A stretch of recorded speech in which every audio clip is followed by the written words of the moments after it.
Yan po ang ating layunin kung bakit tayo nilikha ng Diyos, upang siya ay ating purihin magpakailanman at ihayag ang kanyang kadakilaan. Okay. Pastor, paano po tayo magiging extraordinary Christian? Paano tayo magiging natatanging mga Kristiyano? Paano tayo magkakaroon ng natatanging pamumuhay? Okay. Magkakaroon po tayo ng natatanging pamumuhay sa pagkakaroon ng mga sumusunod. Ang number 1 po, tamang kaisipan at layunin. Okay, so KKK ang ating pong pag-uusapan ngayon. Ang una pong K ay kaisipan, tamang kaisipan at layunin. Na ang tamang kaisipan po ay dinidiktahan ng tamang layunin. At ang tamang layunin natin ay to glorify God and praise Him all the days of our life. Ang purihin ng Diyos, hindi ba? Do you agree? Pumapayag ba kayo ng ating layunin dito sa buhay na ito ay sambahin ang Diyos at purihin siya magpakailanman? Gaya din po kung ang isang inventor at nag-invent ng something, yung invention will just have to serve the purpose of the inventor, di ba?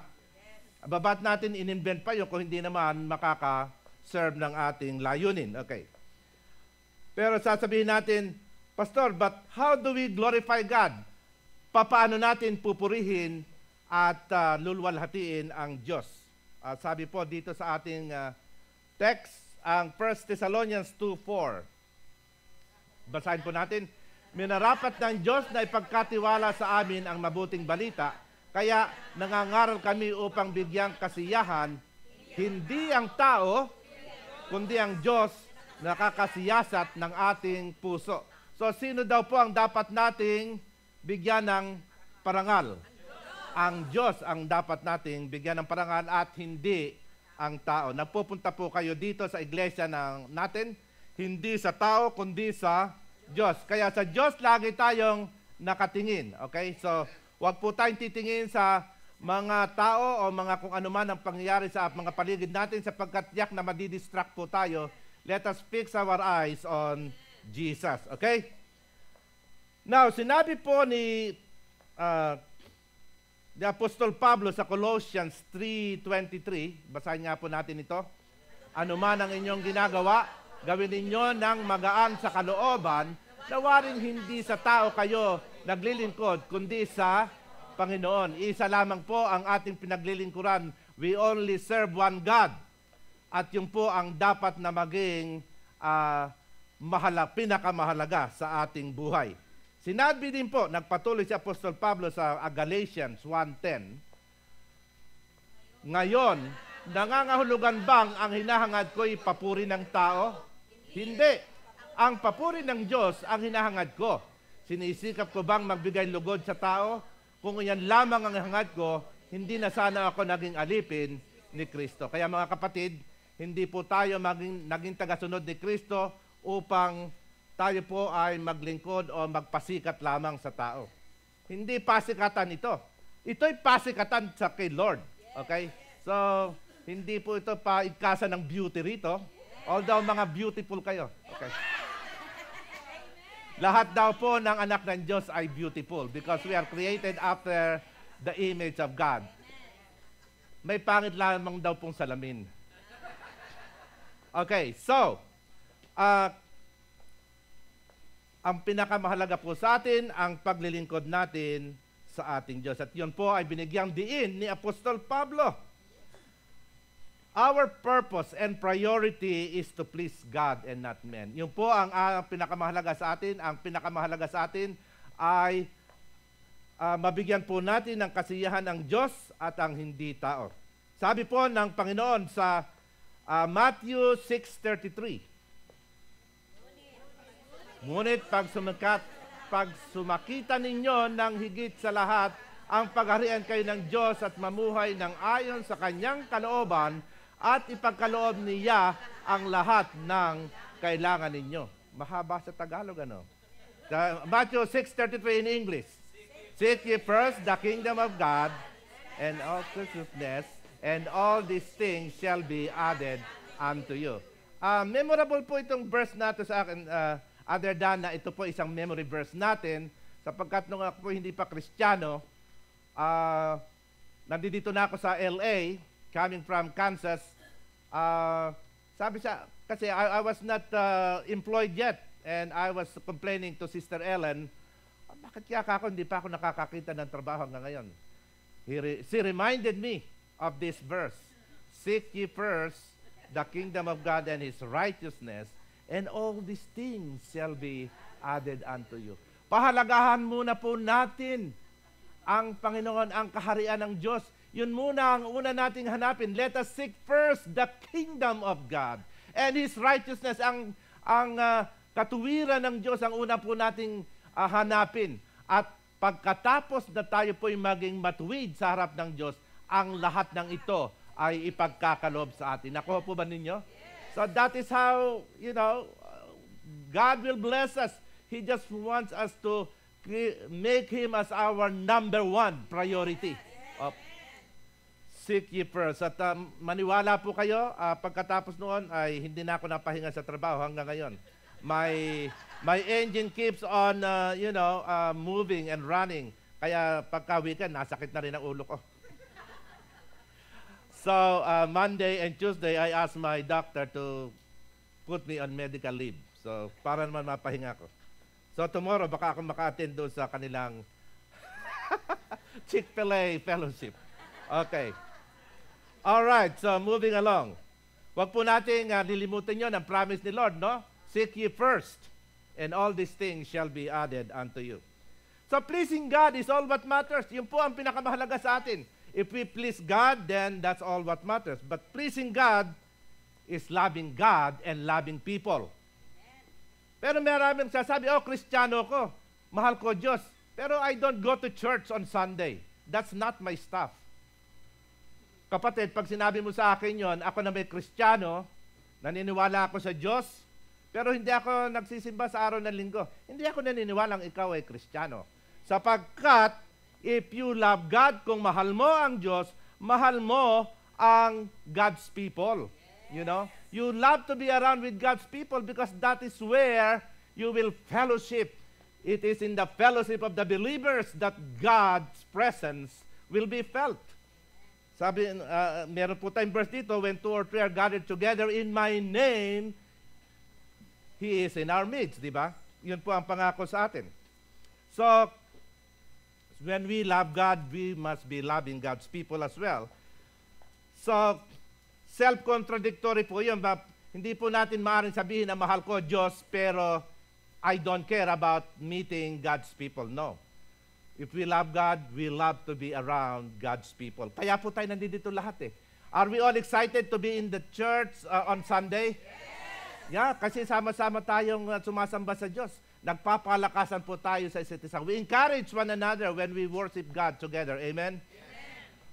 All right, so you're excited to be in the fellowship of the believers. At sa Matthew 6:24, mayroon po sinasabi rito, walang makapaglilingkod ng sabay sa dalawang Panginoon, sapagkat kapapuotan niya ang isa at iibigin ang ikalawa. Paglilingkuran ng tapat ang isa at tahamakin ng ikalawa. Hindi kayo makapaglilingkod ng sabay sa Diyos at sa kayamanan. You cannot serve God and money. You cannot serve God and money. May marami pong kwento ang ating pastor. Kwento natin sa iglesia. Merong isang unemployed for a long time. Pastor, panalangin mo nga ako na magkaroon ng hanap buhay. Nagkaroon ng hanap buhay, pero nung bago siya magkaroon ng hanap buhay, nag-attend siya ng church service every Sunday, hindi siya nawawala. Kasi gusto niya, pinapanalangin siya ng pastor. Nung magkaroon po ng hanap buhay, hindi na nakita sa iglesia. Kaya ngayon, ang panalangin ng pastor, mawala na ng trabaho para makabalik sa iglesia. Pinaglingkuran na pera, pinaglingkuran na ang trabaho. Mga kapatid, marami sa atin, of course, we are busy with, making our livelihood. Of course, we need to survive. I know marami po sa atin na nagdo-double job.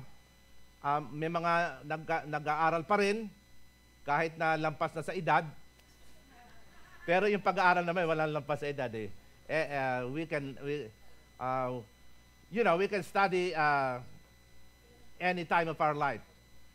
Just FYI, ako po kumuha ng, nag-renew ako ng Notary Public License. Meron po akong kasabay, 97-year-old, kumukuha ng Notary Public Exam. At ang sabi ng ang aming tutor, Mr. Senso, I will see you 4 years from now when you renew your Notary Public. I hope he will still be alive. Kaya when it comes to education, there is no age limit, mga kapatid. Patuloy tayo nag-aaral katulad sa ating iglesia, mayroon po tayong process na pinag-aaralan. That is to sharpen our mind. Okay. So, hindi po natin pwedeng pagsabayin ang paglilingkod sa Diyos at paglilingkod sa salapi. Okay.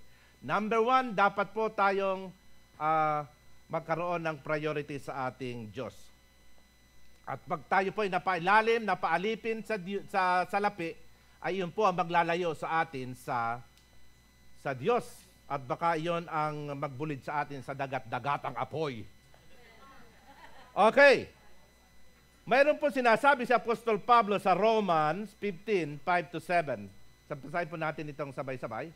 Loobin nawa ng Diyos na nagpapatatag at nagpapalakas ng loob na mamuhay kayong may pagkakaisa kay Kristo Jesus. Sa gayon, sama-sama kayong magpupuri sa Diyos at Ama ng ating Panginoong Hesukristo. Kung paano kayo'y malugod na tinanggap ni Kristo, gayon din ang gawin ninyo sa isa't isa upang maparangalan ninyo ang Diyos. Ito po ay lumilinya rin sa pagpaparangal sa ating Diyos. At kung tayo po ay nagkakaisa, if we have one mind, with one voice, we can glorify God, who is the Father of our Lord Jesus Christ.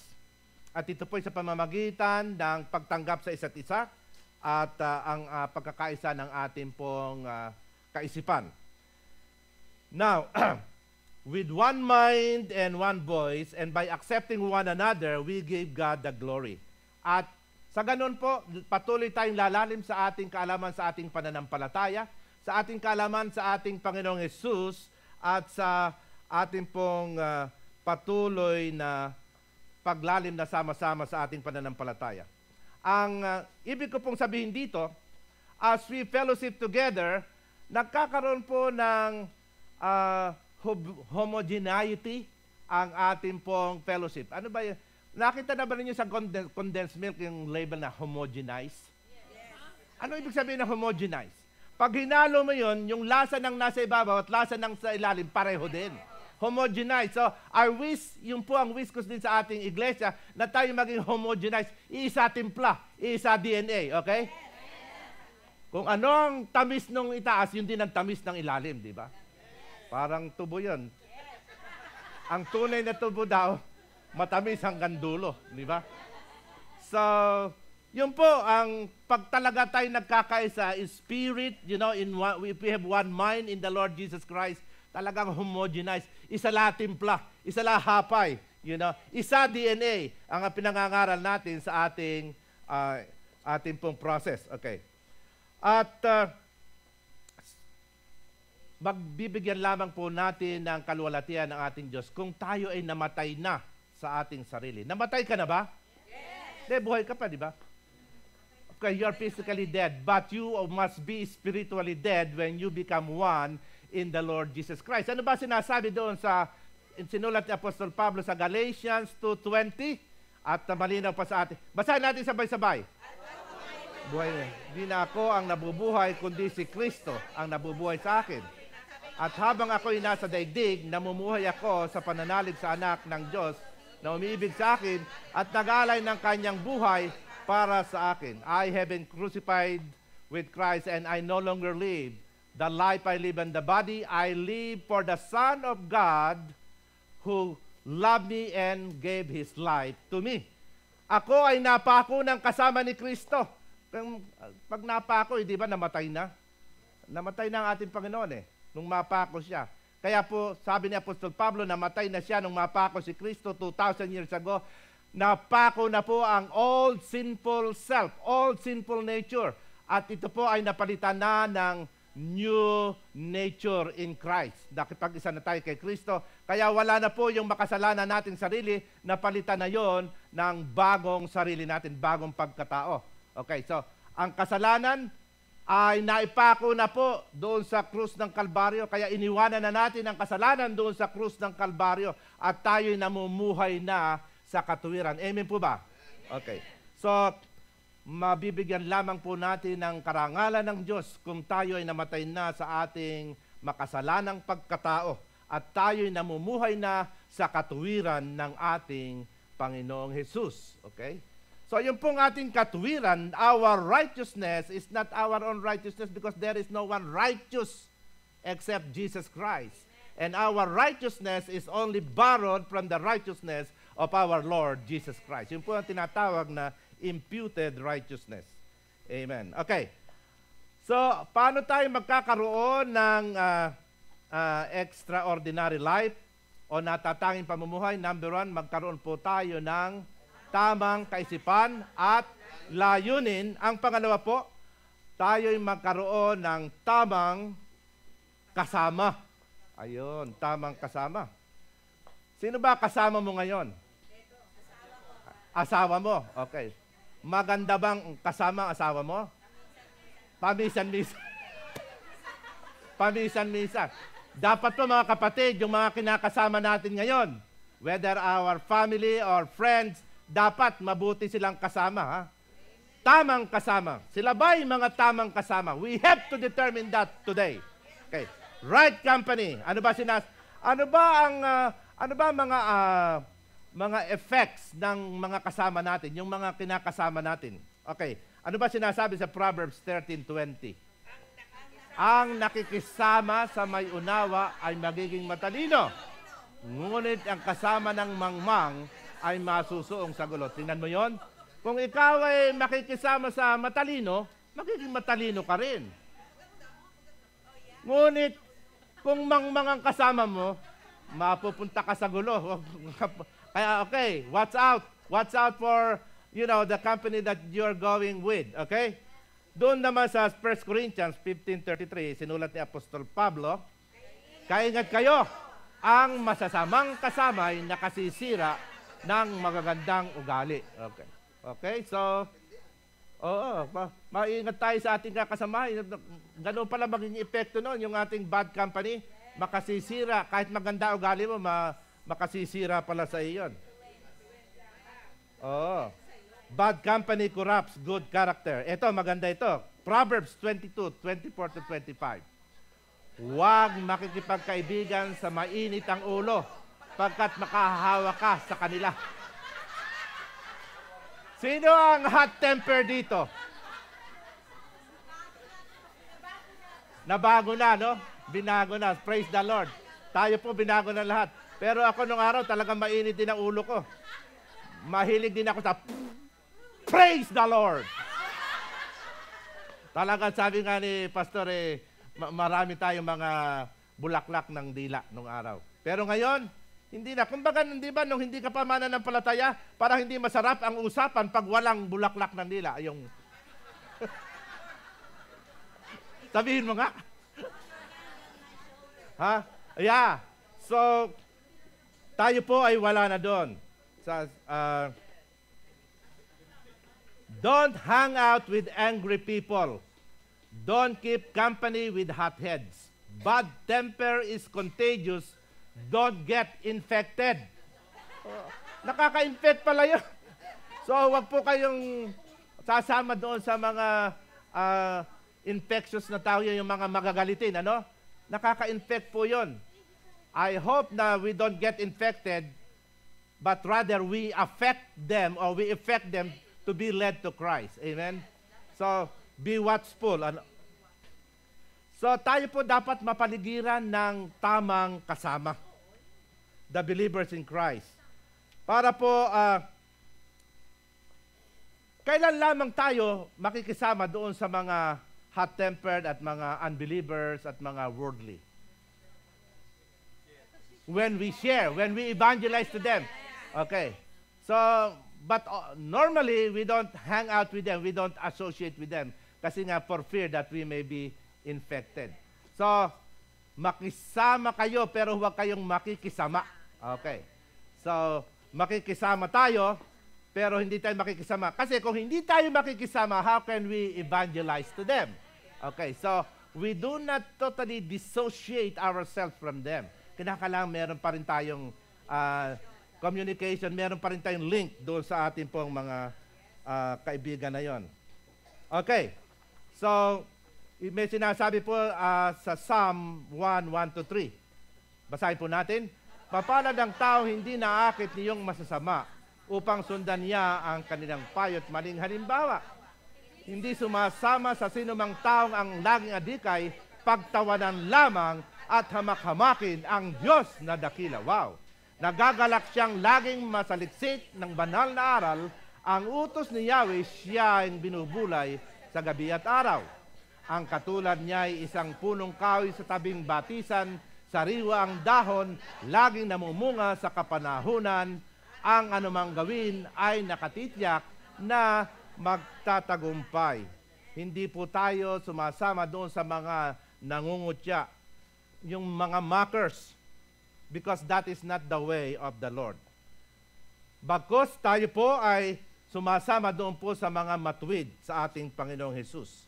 Pagkat ang matuwid sa Panginoong Hesus, tayo po ay nananatili sa salita ng Diyos, at ang salita ng Diyos, yun po ang ating pinagbubulay-bulay sa gabi at araw. Pag pinagbulay-bulay po natin ang salita ng Diyos sa gabi at araw, ano ang pangako ng Diyos? Ano man gawin ay nakatitiyak na magtatagumpay. Everything that we do will be prospered by the Lord. Amen? Now, doon po sa Psalm 14:4-5. At anumang,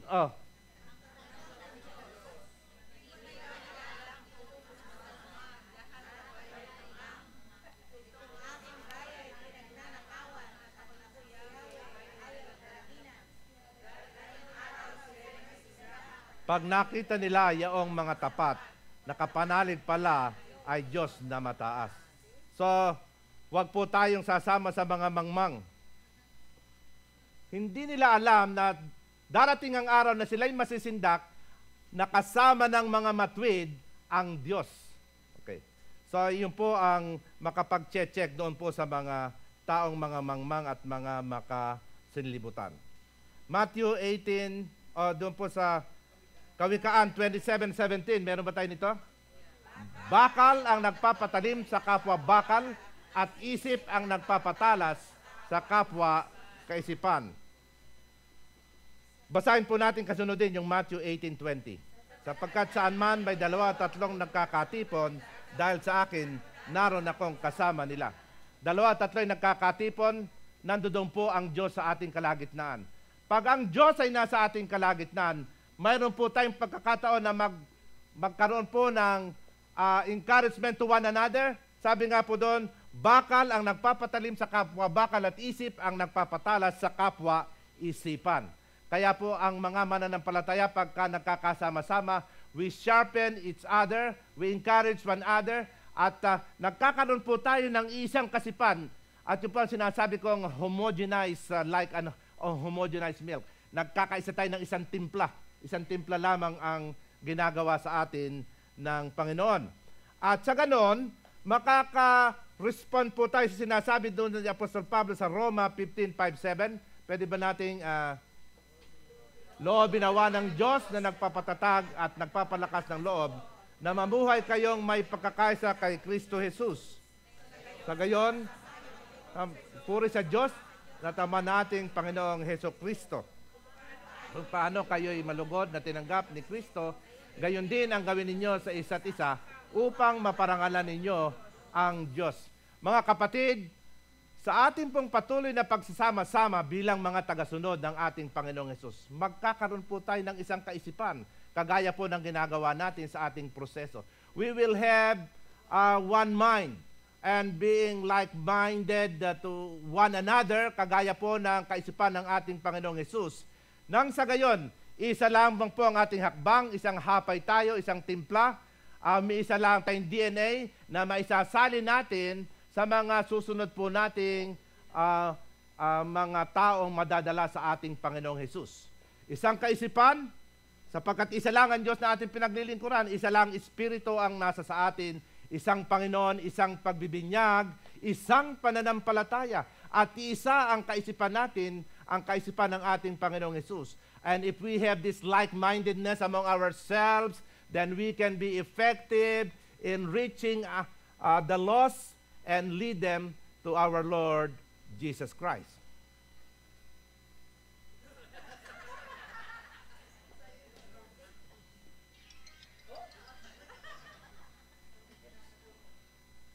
Sorry about that. The Lord Jesus Christ is calling.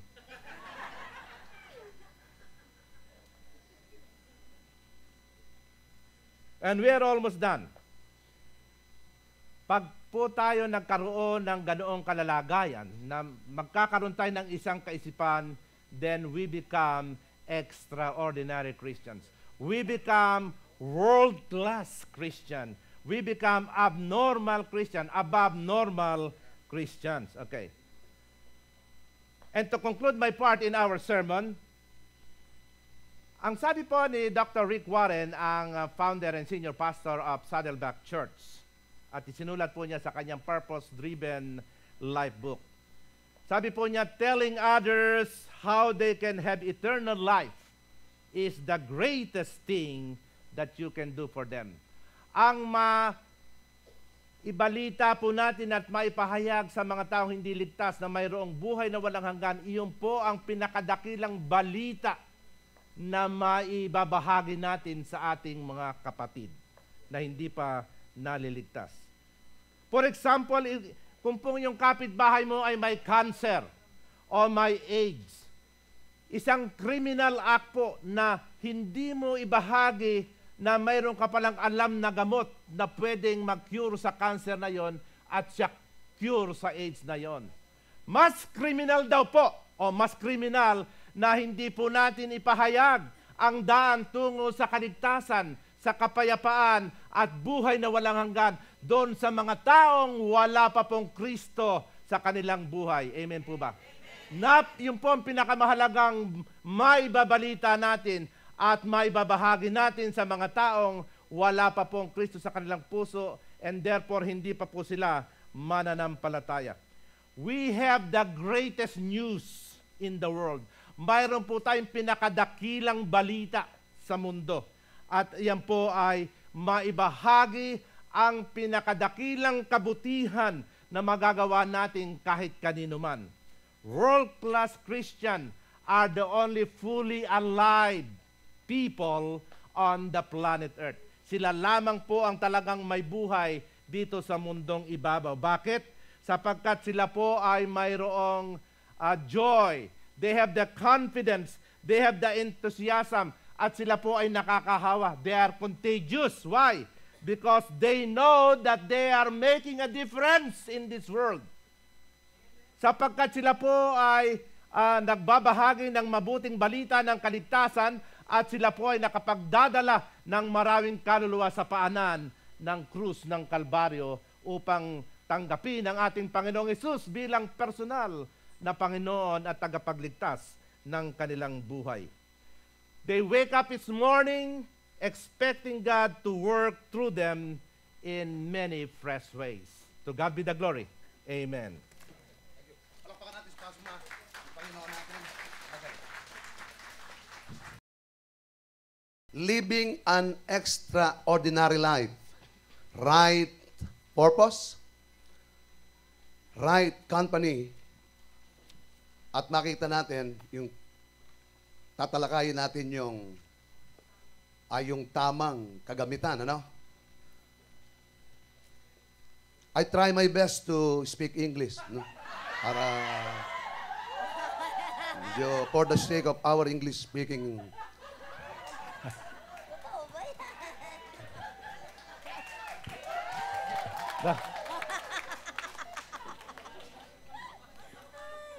Okay, tamang kaisipan at layunin, tamang kasama, pakaganda nun. Binanggit ni Pastor Mar na yan. Kung mamimili talaga tayo ng kasama, yung kasamang magtuturo sa atin sa layunin ng ating Panginoon.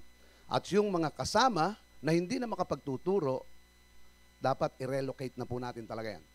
Sapagkat talagang masakit po yan, pero hindi na po sila magtuturo ng tama eh. Kaya ngayon, tingnan niyo mabuti, sabi po rito, tamang kagamitan, yung right tools. Makikita natin dito, tamang gamit. Ito, alam niyo, pag ikaw ay mangingisda, ano ang gamit mo? Lambat? Ano pa? Okay, lahat ba ng mangingisda talagang extraordinary sila? O minsan ordinary lang na mangingisda?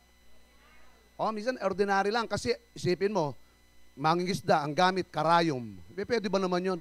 O ibig sabihin, dapat bangka. Di ba? Okay, tingnan nyo. Pag ikaw ay handyman, anong gamit mo? Gagawa ka ng bahay. Oh, yeah. Alam nga naman na ang gamit mo ay yung, ibig sabihin, gamit mo talaga ay martilyo, lagari. Pero ito, ang tamang gamit ng Kristiyano, dapat, ito, gusto ko po yung makita, napakaganda nito, yung natatanging pamumuhay, yung extraordinary, kakaibang buhay talaga, bilang isang Kristiyano. Alam nyo, hindi lahat ng artista extraordinary. Meron talagang artistang sikat at merong artista laos na. Ibig sabihin, hindi na nga sumikat eh. Talagang extra na lang. Alam niyo, isa nakasama ko si Ramon Revilla Sr.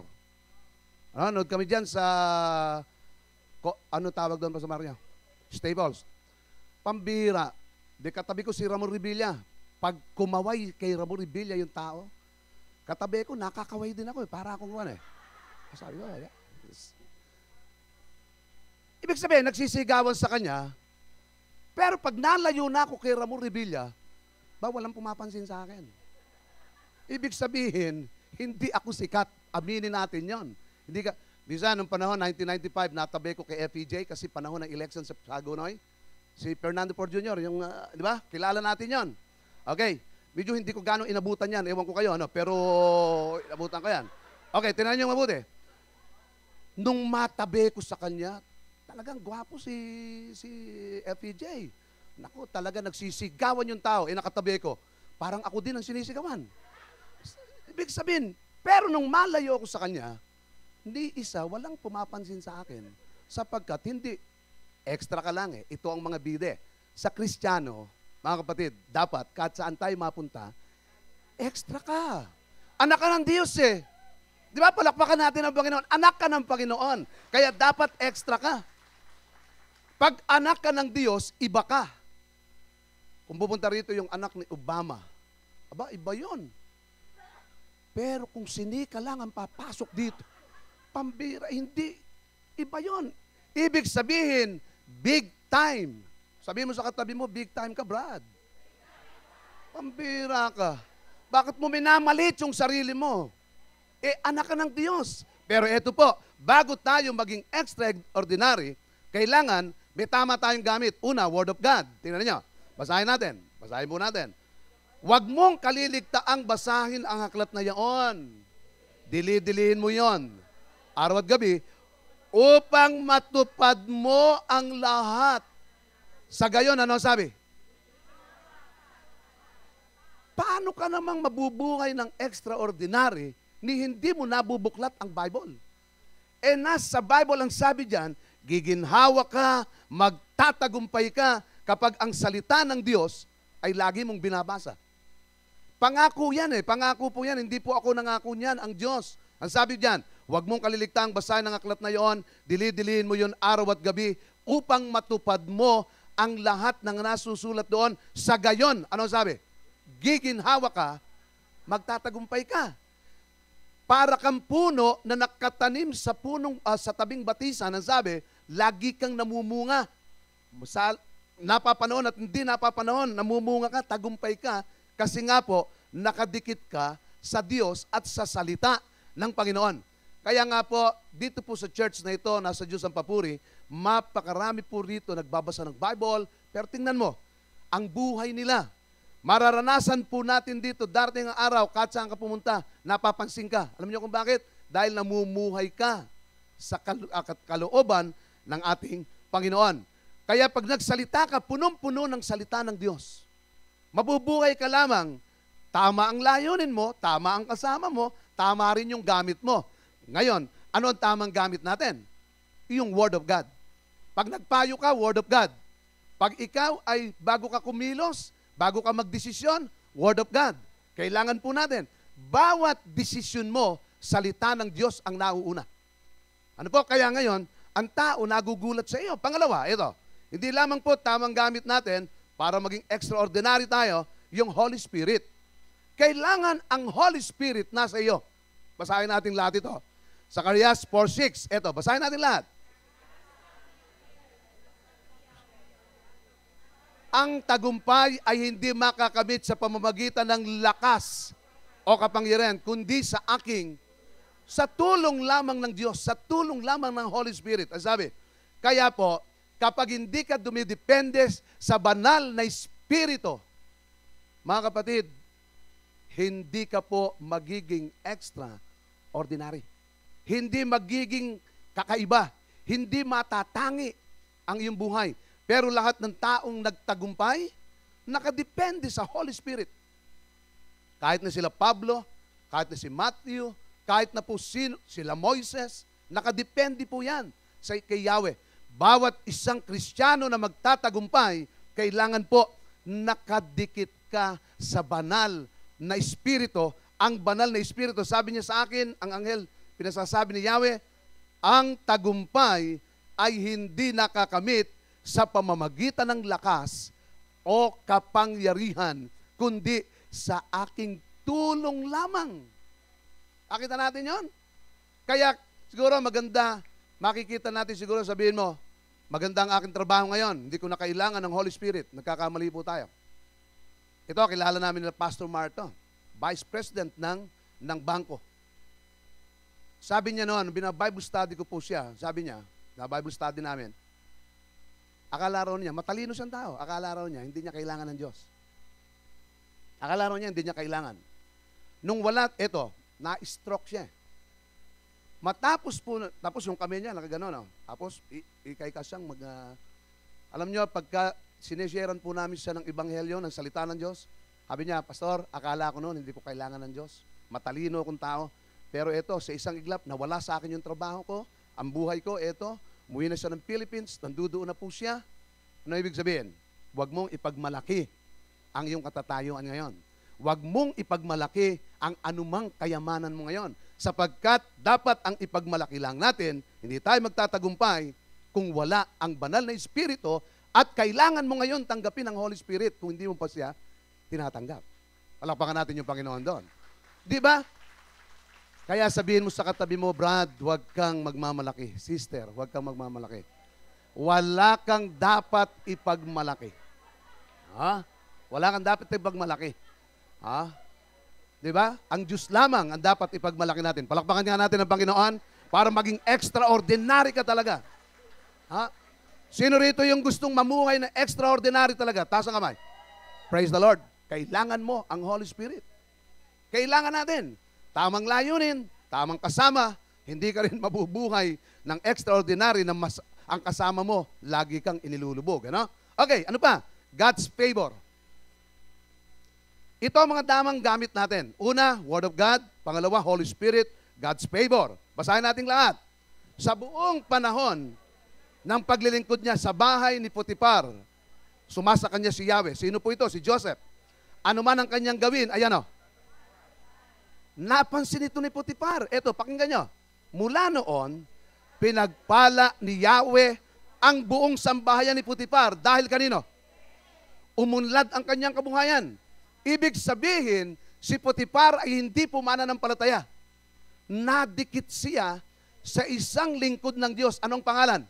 Si Joseph the Dreamer. Anak po ito nino? Ni Jacob. 12 anak po yan. Si Joseph, sumasa kanya ang Panginoon. Kaya ang sabi rito, sa buong panahon ng paglilingkod niya sa bahay ni Potiphar, sumasa kanya si Yahweh. Ano man ang kanyang gawin, ay ano? Nagtatagumpay. Napansin ito ni Potiphar, hindi po sa Christian, hindi sa mananampalataya. Mula noon, itinaas niya ng tungkulin ito. Pinagpala ni Yahweh ang buong sambahayan ni Putipar dahil kanino? Kay Jose, umunlad ang kanyang God's favor yon. Kaya dapat ikaw, lagi kang nakadikit sa may favor ng Diyos. Tandaan natin yan. God's favor. Kaya yung katabi mo, kung walang pabor, huwag kang didikit. Huwag ka. Di ba sabi ng ating Pastor Mar, yung kanyang pangalawang puntos, tamang kasama. Huwag kang sasama sa mga walang pabor, mga kapatid. Pag walang pabor, ano ang kukuhanin mo doon? Tingnan ninyo, dapat dumikit ka lang. Dumikit ka lang. Ano yung sinabi mo kanina, yung magaganda, pag nadikit? Pag ang kasama mo maganda, kaya lang, kung talagang pangit, wala tayong magagawa doon. Pero talagang ibig sabihin, talagang antingin mo maganda. Kaya nga ako, pag nadikit ako sa artista, akala nila artista ako. Yun ang matindi dyan. Kahit na extra ko, nadidikit ako sa sikat eh. Di ba? Ngayon, ang matindi ito, dumikit ka sa may pabor ng Diyos. Tandaan natin yon. Pag dumikit ka sa may pabor ng Diyos, pagpapalain ka ng Panginoon. Pero pag himiwalay ka sa may pabor ng Diyos, ay nako, malulugi ka lang. Alam niyo kung bakit? Kaya maghahanap kayo, teka muna, sino ba ang may pabor talaga ng Panginoon? Didikit ang puto. Ito si Brother Paul, may paborito ng Diyos, dimikit nga ako rito. Nakakautang dito, dimikit nga ako rito. Parang ganun lang. Ibig sabihin, kailangan po natin yon. Huwag na huwag kayong hindi didikit sa talagang may pabor ng ating Panginoon. Ito pa. Ano pa ang tamang kagamitan natin? Pag ito pinag-uusapan, bakit natahimik ang mga tao? Money. Money, Basahin nga po natin lahat yan, yung perang yan. At nagpatuloy si Jesus magsasalita. Kaya't sinasabi ko sa inyo, gamitin ninyo sa pakikipagkaibigan ng kayamanan ng sanlibutan. Maubos man ito'y, may tatanggap naman sa inyo sa tahanang walang. Ibig sabihin, tamang kagamitan eh. Pwede bang umunlad ang Family Christian Church nang walang pera? Lakasan natin. Pwede bang umunlad? Para yun lang malakas, halatang-halata mo yun, nagtatides lang eh. Tinan mo, ha? Okay, tinan nyo. Tama bang umunlad? Uunlad ba ang iglesia ng walang pera? Hindi po. Anong kailangan natin talaga? Opo, magbigay. Alam niyo kung bakit, mga kapatid? Walang samahan. Diba? Samahan ng Cavite, samahan ng Hagonoy, Bulacan, samahan ng Batangas, samahan ano pa? Diba? Samahan ng Batanes o kung ano man. Okay, ito. Hindi po uunlad ang mga samahang iyan nang walang pera. Then lalong higit na gamitin natin sa Panginoon yan, maubos man yan, kung meron namang mga kaluluwang maliligtas at ito'y gamitin natin para sa ating Panginoon. Di ba? Palakpakan nga natin ang Panginoon doon. Kailangan natin. Kung yun ngang iba, ginagamit natin eh. Kaya, paano tayong, pag sinabing Family Christian Church, extraordinary. Parang mahina. Pero pag sinabing, alimawa, noon may charge po ako pagka sinabing, pinaglilingkuran sa Pilipinas, Christian Bible Church of Emmanuel. Naku, hindi extra eh. Pero pag binanggit sa Pilipinas, JIL, naku, talagang iba ang dating. Alam niyo kung bakit? Talagang milyon ang kanilang miyembro. Di ba? Makita natin. Pero pag sinabing Rick Warren, pambihira yan. Iba ang dating sa tao. Di ba? Pag sinabing Joel Austin, iba ang dating yan. Pag sinabing Pastor Eli Sipin, pambihira. Walang isang pumalakpak. Yung asawa la sumigaw eh. Yung asawa la sumigaw, yay! Ibig sabihin, kasi, wag pa naman sumigaw yung asawa mo, wala ka ng kwenta talaga. Ganyan lang eh. Makikita natin. Ibig sabihin, mga kapatid, alam nyo, yung talagang nabubuhay ka ng extraordinary, iba yan eh. Iba po yan. Pagka dumikit ka dyan, iba talaga.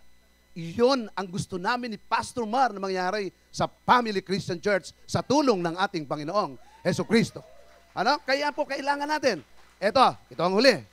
Ibig sabihin, anong tamang gamit natin? Word of God, Holy Spirit, God's favor, money, Pepsol. Ano ang ibig sabihin ng Pepsol? Sa mga bisita po natin. Basahin natin. Ayon sa kagandahang loob ng Diyos, magpatuloy kayo sa paglago sa kabutihan at sa pagkakilala sa ating Panginoon at tagapagligtas na si Jesucristo. Sa kanyang kapurihan, ngayon at magpakailanman.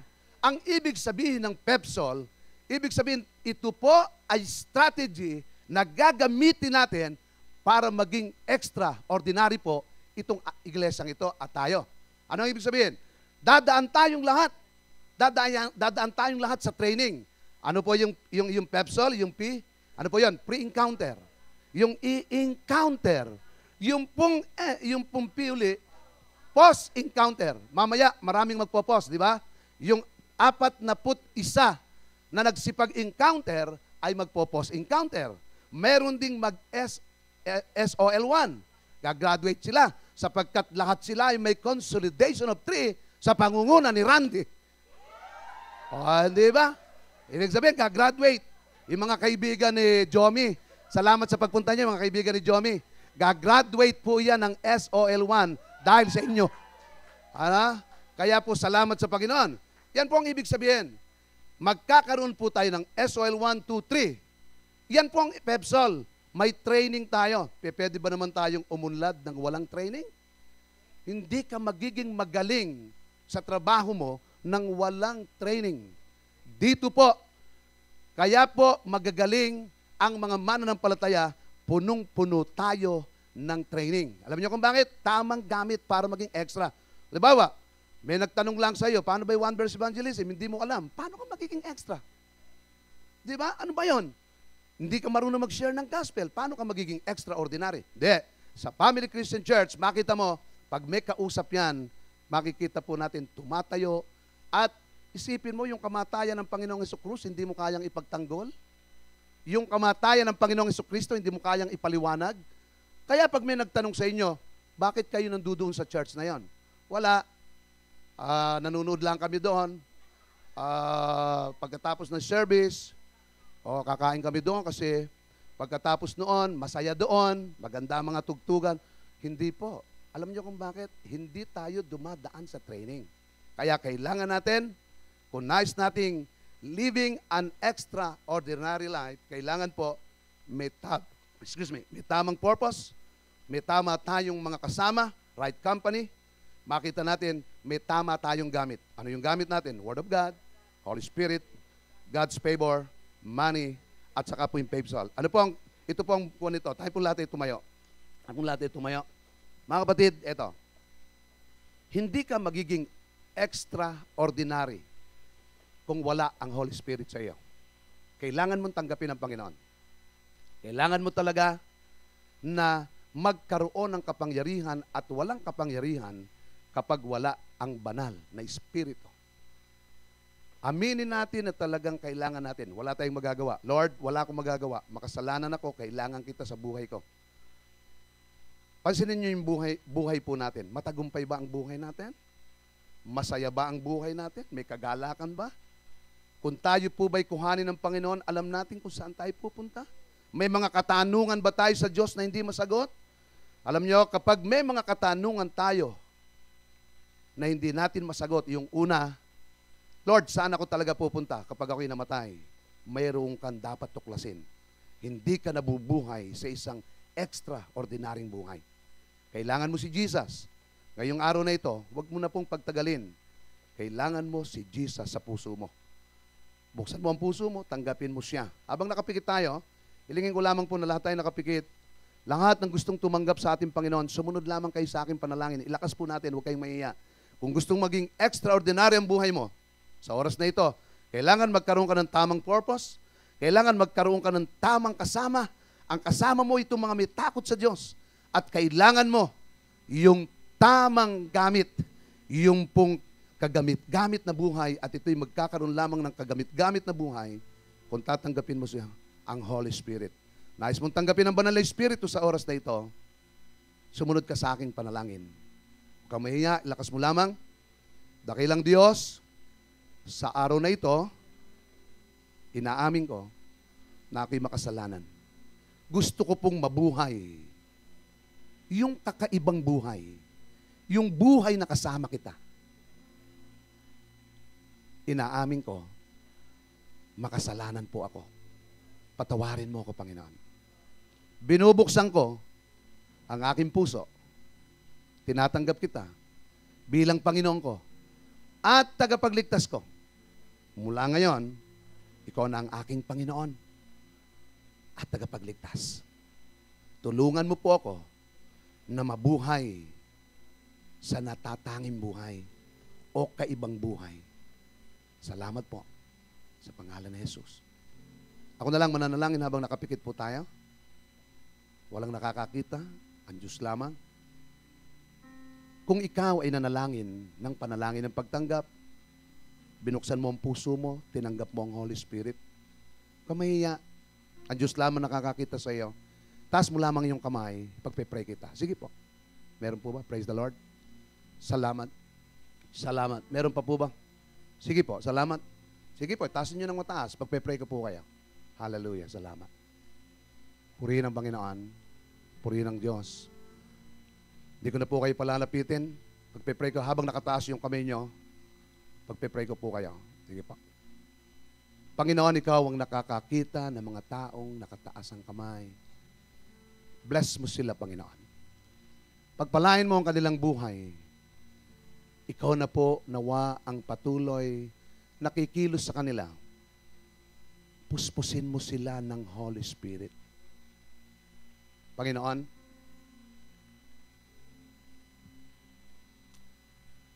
alam po ninyo, damang-dama ko po ito, yung kilos ng banal na Espiritu sa aking buhay ngayon. Gusto ko po, sabi ko sa inyo, hindi ko na kayo palalapitin, pero gusto ng Panginoon, lumapit kayo rito eh. Pwede po ba lahat ng nakataas ang kamay? Pwede po ba kayong lumapit? Yes. Sige nga po, huwag kayong mahiya. Gusto ko lang po kayong ipag-pray. Huwag kayong mahiya. Sige po, halika po.